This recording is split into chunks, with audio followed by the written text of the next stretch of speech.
आज हम अपना नया टॉपिक स्टार्ट करने जा रहे हैं, मार्केट फॉर्म्स। तो सबसे पहले हम मार्केट फॉर्म्स में क्या क्या पढ़ने वाले हैं उन सबको एक बार देख लेते हैं चैप्टर आउटलाइन में। सबसे पहले हम पढ़ने वाले हैं उसका इंट्रोडक्शन। ठीक है, इंट्रोडक्शन हम पढ़ेंगे मार्केट फॉर्म्स में। ठीक है, उसके बाद हम पढ़ेंगे परफेक्ट कंपटीशन। परफेक्ट कंपटीशन जो मार्केट फॉर्म होती है उसके बारे में पूरा सब कुछ डिटेल में पढ़ेंगे हम।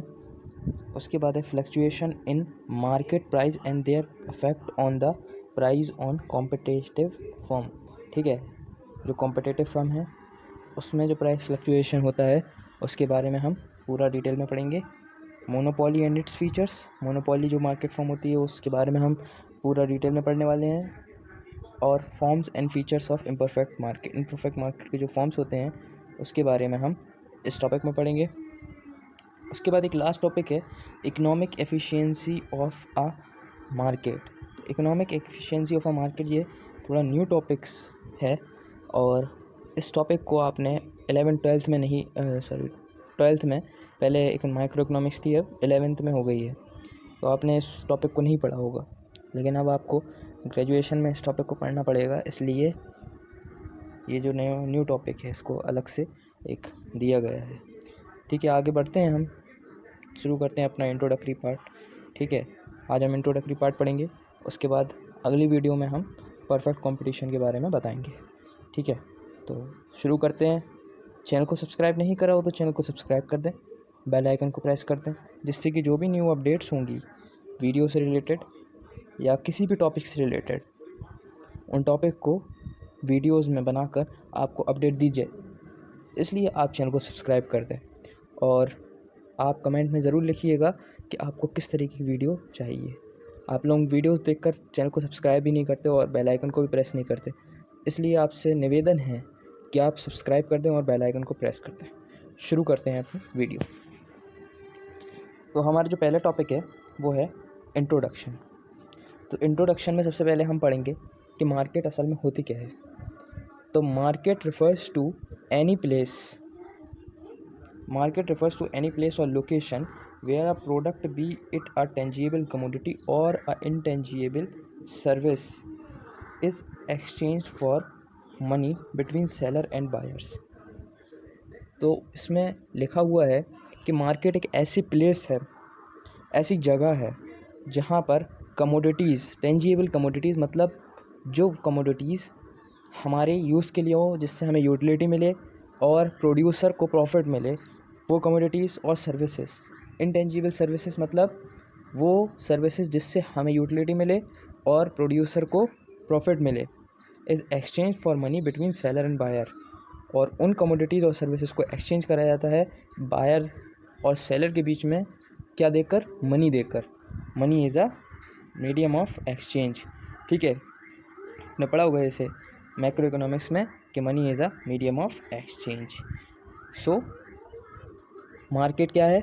मार्केट इज़ अ प्लेस और location where a product, be it is tangible commodity और an intangible service, is exchange for money between sellers and buyers. ठीक है, समझ गए आप? इसके बाद है कुछ पॉइंट्स हैं, इन पॉइंट्स को पढ़कर आप समझ सकते हैं कि मार्केट की जो डेफिनेशन है वो उसे कितनी आसानी तरीके से लिखा जा सकता है। तो सबसे पहली जो पॉइंट है उसमें लिखा हुआ है it is a place of exchange. जो मार्केट होती है वो एक प्लेस होती है जहाँ पर एक्सचेंज करा जाता है। क्या एक्सचेंज करा जाता है? गुड्स और सर्विसेज को एक्सचेंज करा जाता है। It can be a household, a roadside, a pavement और even a street corner that may fit into the description of a market. Market कहीं पर भी हो सकती है। It can be a household, घर में भी हो सकती है, रोड साइड पर, पेवमेंट पर और स्ट्रीट कॉर्नर पर। बस उसमें क्या चीज़ होनी चाहिए? गुड्स और सर्विसेज का एक्सचेंज होना चाहिए मनी के द्वारा। ठीक है, इसलिए वो कहीं पर भी हो सकती है। पेमेंट पे आप देख सकते हैं कि मार्केट कहीं पर भी होती है। आप रोड पर जा रहे हो बगल में, अगर आपको स्ट्रीट के बगल में जो फुटपाथ होता है वहाँ पर भी आपको दुकानें मिल जाएंगी, या कहीं पर भी आप घूमने जा रहे हैं वहाँ पर आपको दुकानें मिल जाएंगी। इसलिए market can be anywhere, but वहाँ पर एक्सचेंज होना चाहिए। Description of fit into the description of market, मतलब वहाँ पर गुड्स एंड सर्विस का एक्सचेंज होना चाहिए, तभी वो मार्केट कहलाएगी। अगला पॉइंट है presence of buyers and seller with an intent of exchange. तो वहाँ पर बायर्स और सेलर्स का प्रेजेंस होना चाहिए, मतलब वहाँ पर कोई ख़रीदने वाला और कोई बेचने वाला होना चाहिए। Market knows for sale and purchase of particular commodities और सर्विसेज। मार्केट किसके लिए जानी जाती है? सेल और परचेज़ के लिए। क्या? कमोडिटीज़ और सर्विसेज की सेल और परचेज़ के लिए ही मार्केट जानी जाती है, इसलिए ये इसका मेन पॉइंट कहलाता है। तो आप लोग समझ गए होंगे कि मार्केट की डेफिनेशन क्या है। एक सिंपल डेफिनेशन है, इसको आप अपने ओन वर्ड्स में भी डिस्क्राइब कर सकते हैं। आगे बढ़ते हैं हम टाइप्स ऑफ मार्केट्स। अच्छा, मार्केट की टाइप्स कितनी होती हैं हम वो पढ़ेंगे। तो मार्केट्स की टाइप होती हैं 3 टाइप्स। पहली कौन सी है हमारी? परफेक्ट मार्केट या परफेक्ट कंपटीशन। कंपटीशन और मार्केट में बच्चे कंफ्यूज होते हैं। मार्केट भी वही होती है और कंपटीशन भी वही होता है, सिर्फ बोलने का ढंग अलग है। तो परफेक्ट मार्केट क्या है? Market in which price are fixed and throughout is called perfect market. ऐसी मार्केट जहाँ पर प्राइस क्या हो? फिक्स्ड हो और यूनिफॉर्म हो, मतलब कभी चेंज ना हो। अगर वो कांस्टेंट होगा तभी वो परफेक्ट मार्केट के लिए प्राइस सूटेबल होगा।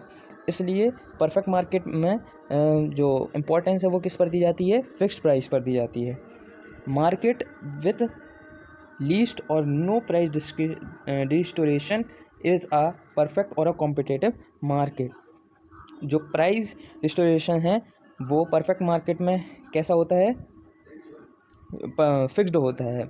मतलब जब कोई परफेक्ट मार्केट कॉम्पिटिटिव परफेक्ट में या कॉम्पिटिटिव मार्केट, परफेक्ट मार्केट और कॉम्पिटिटिव मार्केट एक ही कहलाती है। कॉम्पिटिटिव जो इम्परफेक्ट मार्केट होती है वो कॉम्पिटिटिव मार्केट में नहीं गिनी जाती है, ठीक है। तो कॉम्पिटिटिव मार्केट हो या परफेक्ट मार्केट हो, उनका फीचर्स और उनके जो जितनी भी फीचर्स हैं और जितने भी उसके डिफरेंसेस हैं या जो भी उसकी प्रॉपर्टीज़ हैं वो सेम होंगी, ठीक है। नो प्राइस डिस्टोरेशन का मतलब होता है कि प्राइस में कोई बदलाव नहीं होगा, फिक्स रहेगी प्राइस। इसके बाद आता है हमारा imperfect market. Market in which price is not, तो प्राइस क्या होगी हमारी? फिक्स्ड नहीं होगी और नॉन यूनिफॉर्म होगी, मतलब बदलती रहेगी, फ्लक्चुएट करती रहेगी। और परफेक्ट कंपटीशन में भी प्राइस फ्लक्चुएट करती है, पर अलग अलग रीजंस की वजह से। लेकिन इधर पर फ्लक्चुएट करना ज़रूरी है, उधर पर फ्लक्चुएट करना ज़रूरी नहीं होता है, और इम्परफेक्ट कंपटीशन में फ्लक्चुएट करना ज़रूरी है। लेकिन जब डेफिनेशन की बात आती है तो परफेक्ट मार्केट में आप फिक्स्ड प्राइस ही लिखेंगे और इम्परफेक्ट मार्केट में आप fixed price is not fixed लिखना ज़रूरी है, तभी वो इम्परफेक्ट मार्केट कहलाएगी, ठीक है। Price distortion are common. Price distortion are common मतलब प्राइस चेंज होती रहती है, पहले प्राइस हाई होती है फिर लो होती है, ठीक है। Is a imperfect market. तो आप इम्परफेक्ट मार्केट कॉम्पिटिशन की इम्परफेक्ट मार्केट या इम्परफेक्ट कॉम्पिटिशन की आप समझ गए होंगे। उसके बाद है monopoly. Monopoly market with a single seller और single buyer dictating price. Market with a single seller is called a monopoly, ठीक है। तो मोनोपोली क्या है हमारी? सिंगल सेलर या सिंगल बायर डिक्टेटिंग प्राइस, मतलब जहाँ पर एक ही सेलर हो और वो सेलर पूरी इंडस्ट्री को संभाल रहा हो, मतलब वहाँ पर कोई दूसरे सेलर नहीं हो, उसको कहेंगे हम मोनोपोली। मतलब वो प्राइस घटाए बढ़ाए उसकी मर्ज़ी। यही इसका उल्टा क्या होगा? परफेक्ट कंपटीशन मार्केट में, जहाँ पर प्राइस मार्केट फोर्सेस द्वारा बढ़ाई जाती हैं। जब हम आपको इसको डिटेल में पढ़ाएंगे तब आपको इसके बारे में बताएंगे, ठीक है। इसके बाद हमारा है टाइप्स ऑफ इम्परफेक्ट मार्केट। तो जो परफेक्ट के बाद इम्परफेक्ट थी, सेकंड नंबर पर इम्परफेक्ट मार्केट, उसी के सब मतलब जो कितने पार्ट्स होते हैं वो आज हम वो देखेंगे। तो इम्परफेक्ट मार्केट के टाइप्स हैं 3 टाइप्स। कौन कौन से? ड्यूपोली, ओलिगोपोली और मोनोपोलिस्टिक कंपटीशन। अच्छा, इन सबको थोड़ा थोड़ा ब्रीफ में पढ़ लेते हैं, फिर उसके बाद डिटेल में तो हमें पढ़ना ही है अगले टॉपिक में। तो ड्यूपोली का मतलब क्या होता है? ड्यूपॉली का मतलब होता है market with exactly 2 sellers is called a duopoly. मतलब जहाँ पर सिर्फ 2 सेलर हों और बायर बहुत सारे हों तो उसको हम कहेंगे ड्यूपॉली। अच्छा, इसका एग्जांपल हम कैसे देख सकते हैं? तो एग्जांपल इसका होगा हमारा जो डीजल्स कार होती हैं और जो पेट्रोल कार होती हैं। तो डीजल और पेट्रोल को हम 2 सेलर मान सकते हैं, लेकिन उनके बायर बहुत सारे हैं, है ना। ये तो एग्जांपल हो गया।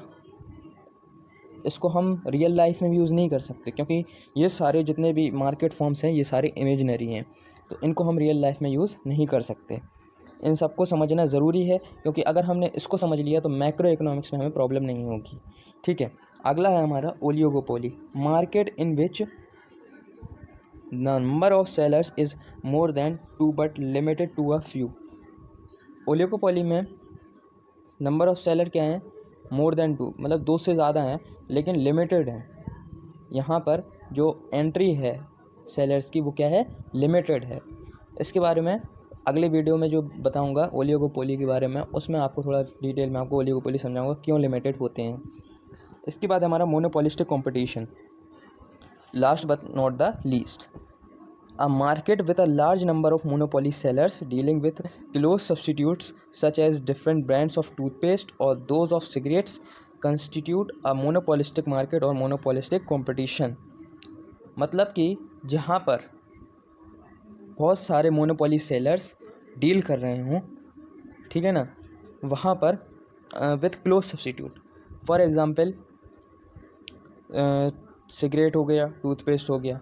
अब टूथपेस्ट क्या हुआ, 2 ब्रांड हैं, लेकिन एक ब्रांड का सिर्फ एक ही मोनोपोली सेलर है, तो दूसरे का भी एक ही मोनोपोली सेलर होगा, लेकिन वो जो ब्रांड बेच रहे हैं वो दोनों चीज़ काम एक ही करते हैं।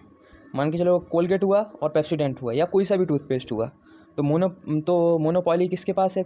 कोलगेट के पास हो गया, पेप्सोडेंट के पास है। उसको कोई दूसरी कंपनी नहीं बना सकती, क्योंकि उसने पेटेंट राइट कर लिया है, उस पर पेटेंट राइट है उसके पास। अब क्या होगा, फॉर एग्जांपल कोलगेट का प्राइस बढ़ गया, तो अब लोग क्या खरीदना चालू करेंगे? पेप्सोडेंट। काम तो वही कर रहा ना। तो जहाँ पर बहुत सारे मोनोपोली सेलर्स डील करते हैं एक साथ और with close substitute such as different brand of toothpaste और choose of cigarettes constitute a monopolistic market और मोनोपोलिस्टिक कंपटीशन। मतलब कोई सी भी चीज़ हो सकती, टूथपेस्ट अकेले नहीं, वो सिगरेट भी हो सकती, वो कोल्ड ड्रिंक्स में भी हो सकती है। ठीक है, तो यहाँ पर मोनोपोलिस्टिक कंपटीशन होता है।